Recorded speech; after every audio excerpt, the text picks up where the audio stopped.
Hello viewers, আসসালামু আলাইকুম। আশা করি আপনারা সবাই ভালো আছেন।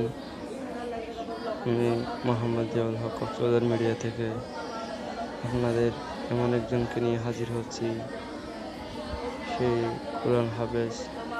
দেখেন ভিউয়ার্স, কত কষ্ট করে এই ছেলেটা মুখস্থ করে যে কোরআন আজ ইয়াই আপনার দাওরা শেষ করে এমনি মুখে পুরা একদিনের ভিতরে পুরাটাই কোরআন মুখস্থ দিতে হবে।